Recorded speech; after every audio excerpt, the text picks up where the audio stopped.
toDIYfor, and Canada Day is coming up on July the 1st, so very soon. It is always a great holiday. I love being Canadian. This year is going to be extra special though because we're celebrating 150 years. So because of that, there's extra celebrations going on across the country, and we've even got our own new logo for the celebrations, which is what I chose to use today. It's received a lot of controversy, which is really weird to me. It's just a new design that was made for the celebrations. I love the design, and that's why I used it today, but for some reason people think that they're trying to replace the Canadian flag. They're not.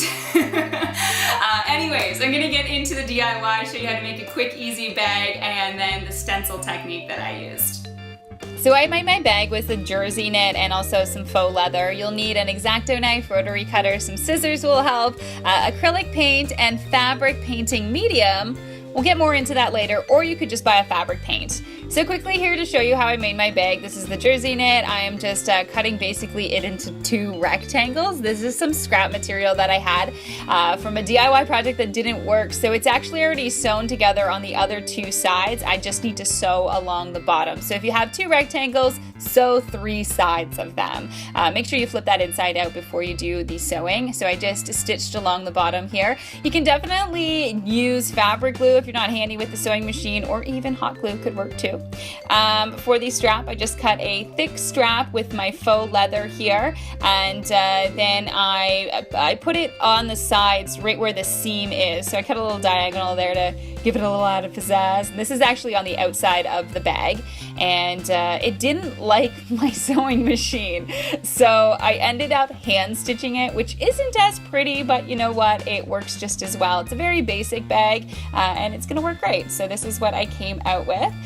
This is the stencil that I decided to use. So this is our Canada 150 logo, just printed it off online, and originally I didn't realize that this is kind of going to be an inverted version of our stencil, because the paint's gonna go on the inside now. But you know what? It works out, and I also did Canada 150 in larger letters below.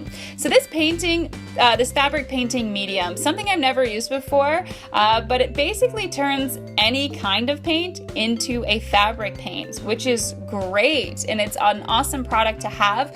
Mix it following the directions on the bottle, but what it does is that it thins it out, and if you were to say use just acrylic paint, it's going to be crusty and hard. That's why you need to make it into a fabric paint, and you can use this painting medium to do so. Make sure you put something in between the 2 pieces of fabric so it doesn't bleed. Use your stencil, and a sponge brush works great for this.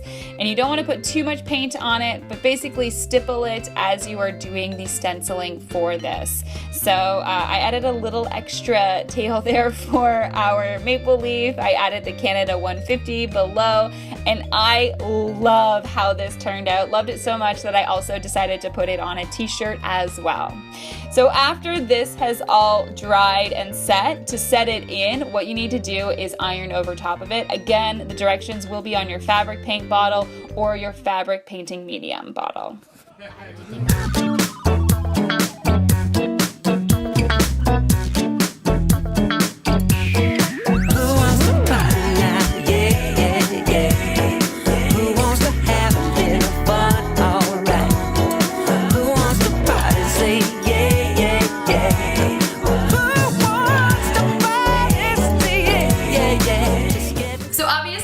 DIY just for Canadians. You can use that same technique and do whatever design you like, maybe something that is fitting for your country and some celebrations that you might have going on.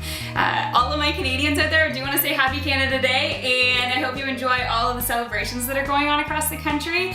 Please let me know how you are celebrating on July the 1st and where you might be celebrating. Leave that in the comments down below. Now, if you try this out for yourself, I'd love to see what it looks like. You can send me some photos on Instagram Instagram and on Twitter. You can follow me at Janelle Steeper, and then just don't forget to tag me in those photos so I can check it out. Subscribe because next week I will have a new video for you and I don't want you to miss it. Cheers! So, January.